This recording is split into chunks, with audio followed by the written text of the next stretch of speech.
Family.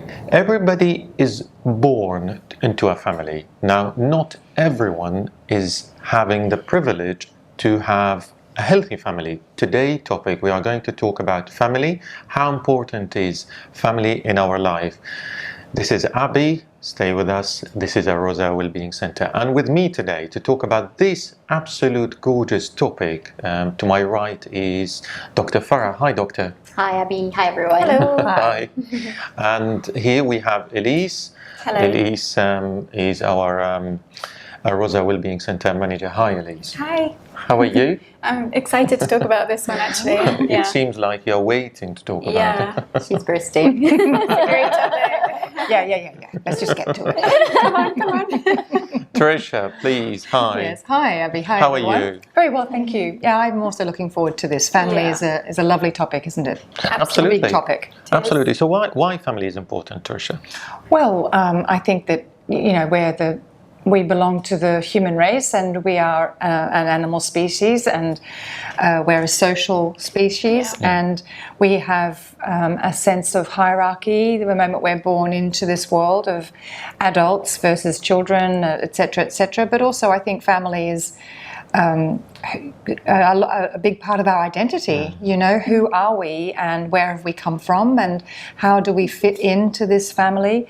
But also, my question also is, who is family? Who do I consider to be family? I mean, I have amazing close friends who I consider truly to be family. Even my children's friends I consider to be family. Whenever my children would have friends over, I cared and loved them as if they were my children under my roof. And I've looked after children who've needed some help. So, I really think family is how we feel about each other. I genuinely feel like I'm a part of a family here. I trust that you would call me if you needed me for anything, because I genuinely would be there for you. So, family is for me, I get a feeling in my being when I talk about family. And of course, as you well say, if it's not terribly healthy, because it all depends on what's going on in our mind. Maybe our mothers are not doing very well when they give birth to us and they can't cope, and that has effect on our existence and our well-being and our experience as children. And then what do we do? How do we get through life, as well as we can, even if parenting isn't great, or finances are a struggle, or if our living environment isn't easy. I mean, some people are in war-torn situations, So some of us are highly privileged materially, and yet there's no connection. So it's really the individual and their attitude towards themselves and others where the family is created. I think for me, it's more like that. For me, family is more of a supportive network. So yes, the genetics are a huge part of it, and that's something that we look at in medicine and even psychology, behavior, how we think, and I think it's all, in terms of family, in terms of blood, it's there, right? And it passes down from generation to generation. So I think it's important to know our family. So from that aspect, at least for us, and you come back to identity. But then when you speak about that wider circle, it's really important to consider the support that you get, or the support that you provide for others. I think that's a key aspect of, if you have to define family, is that supportive network. Yes, that being there for each other. Exactly. That knowing that you can rely on each other. And when anything happens, you know that you're going to be backed up and you have support, and you can be, you just know that you're not going to be alone, which I think is amazing. And also being in Dubai, it's very interesting here, because many people don't have their families here, do they? Very true. So finding that network and finding that kind of your Dubai family, that's what I call it here. So Dubai is a family now. We are Dubai family, aren't we? We're Dubai family, because we don't have our immediate family. Not all of us have immediate family here, so it's important to find your tribe and your network. I think that when we think that we are without family in Dubai, we can feel very low and very lonely. True. And when we think what a wonderful opportunity to build my own family and to build new friends. That's what I was waiting for to come to be honest. Can I build my own family if I don't have one? Or, as I said in the introduction, if I don't have a healthy one, or I wasn't privileged enough to be in a healthy one. Can I start my own with my own philosophy?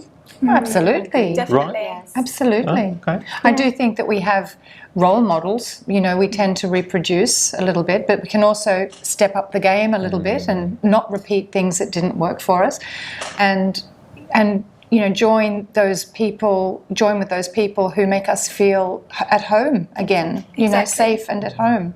Yeah. Isn't that what family really is? Being able to go home and feel safe. For sure. And so, obviously, if we are born into a situation which doesn't provide that for whatever reason, then quite often we'll want to break away and do it for ourselves. So you still can make your own family. Of course, yeah. And that's sometimes when you visit somebody, they say, you're home away from home. Exactly. Yeah. And that's, Does that mean you are a family away from your family? Yeah. It's home, it's home, right? At home, Yes. home is. I think home is where you build, where you feel that sense of comfort. You know. So for me, coming here to the UAE the second time, we had. And we were entered basically into the whole pandemic situation. You're in a lockdown, and our neighbors actually became our family. Wow. You know, and it's two separate places, but it's as if we're connected because we're always in and out. The kids are, you know, in between, and it's a real family. So when it was Christmas and we both had nobody, or Eid, that's the crew we'd invite. You know what I mean? You're the family. Together. Yeah, you celebrated So together. the situation made a family born. Exactly. Right. So I mean, The family you're talking about, which is Eid or Christmas, or obviously you have different faith or something. Yes, yes. But that's not what do you call an obstacle to be in a family. Exactly. So family doesn't have to be one blood. Of It can course, be yes. anything. Exactly. Would you agree? Yes, yes, absolutely. Yeah. And even, I mean, our cultures are so different. But what I love about that is that even though we're from two different parts of the world, and, you know, just so different, if you look at us, we're just completely different people. But there's something about our cores that are quite similar.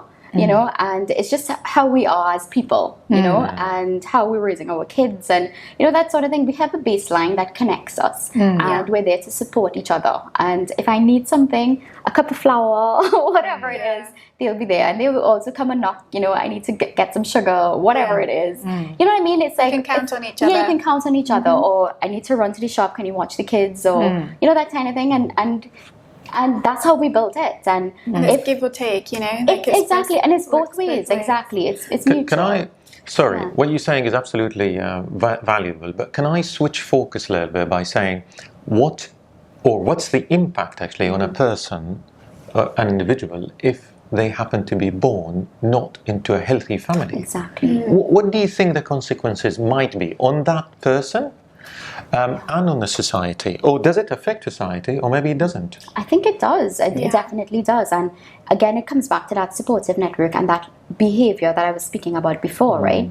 When you're learning behaviors in an environment that's not a healthy environment or not a supportive environment, you somehow grow to believe that this is normal and this is what life is like.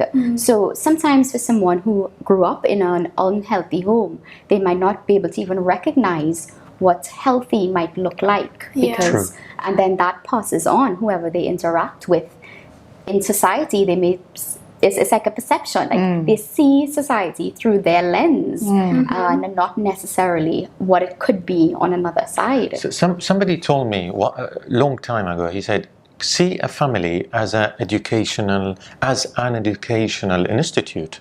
Can that be really true? Wow. Absolutely. We're learning about ourselves. We're learning about how our discipline, our respect for others, our place in the world, our place in this particular unit.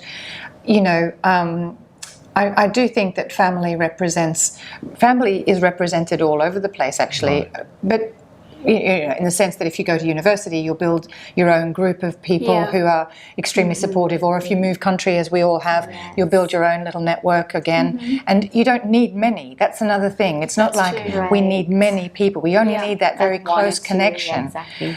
However, I do think that when our needs are not met as children, as infants and children, in an unhealthy, and I shouldn't say unhealthy, because it's not like our parents deliberately have children to bring us back badly. Right. They just can't know all the time what's going to work and what's not going to work for their child, and the child will filter whatever they filter. But when our needs are not met as children, we go through life, I believe, go through life continually looking to fulfill those needs through others. True. So a child that may have felt very left, maybe a feeling of abandon purely because their parents worked a lot. And why were they working a lot? To provide for the family. So there are no bad intentions. No. But the child may think, they don't want me. I'm not wanted here. No one's here for me. I'm not being picked up. My friends have mothers at home. I don't. My mother's out working, or my father's out working, etc., etc. And the best observers in life, children, because they can see everything. I always say to my clients, don't worry about what you say. Worry what you do, because you're being watched. Exactly.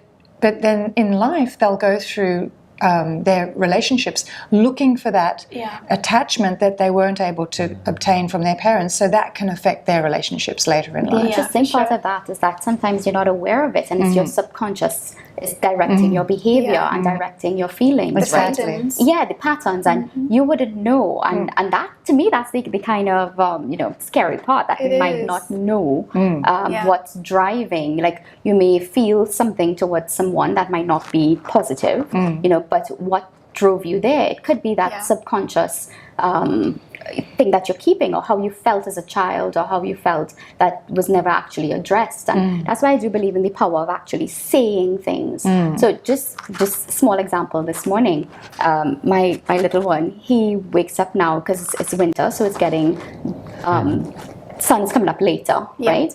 So he woke up asking, when is it going to be morning? I'm like, it is morning, you can get up and go, but they just put on the lights. And we had a whole other conversation, and then he started crying. I'm like, why are you crying? And when I flipped it around, and I realized, you're sad because the sun didn't come up. And just by saying that, and it was something he didn't obviously wouldn't figure that out. But I recognized, because I'm like, why? And I kept asking him, what triggered it? So I would go through all the questioning and just try to figure out, tell me when it all began. Where did this go wrong? Where did our morning go wrong? And then it came back to the first question he asked me, is it morning? And it's because he was waiting on the sun to come up. Oh, bless him. So when I actually said that, you could see this smile on his face, because he didn't know his subconscious was doing it. And there's no way, how is he going to process that? He doesn't understand it, right? And so that, it's just because I'm just that kind of mom that I try to figure it out, because I don't want it to fester. Like, why are you so sensitive in the morning now? But it's because of that. It's something so simple. And you helped him process it. It's to verbalize it. So it's like, when you say it, it's sort of like kicking the subconscious. So that's education by itself, though. That's what you're trying to teach him. He might take it all the way to adulthood. Right. That's right. Mommy taught me everything. Family. So what that person told me. Can we say that again? Just for the record. You're a very good mom. Family is the playground in which we can experiment. We'd like to be able to experiment safely. Like, children learn to dress themselves, they learn to cook, they learn to, put a washing machine load on when they're a little bit older and they're preparing to leave the house. So it is an educational institute somehow, I heard something really nice. Is family isn't important. It's everything. I agree. And that really touched me. Couldn't agree more. Wow. I was like, wow. Yeah, that's really lovely. Interesting. So we all agree that family is an educational institute for sure, but we all agree the importance of family has an impact on an individual to behave towards ourselves and to behave towards society as well. So, family. We spoke about family. It's a vast topic, and it doesn't matter how much we talk about family. There are so many topics related to family, and we could keep going on and on and on. But the way I see family, it's like an acronym. Hopefully it's going to be helpful to you. The if is a father. And when I say a father, it's reliability, it's a trust, it's support, and so many other beautiful things. A father and a mother. So fam, father, and a mother.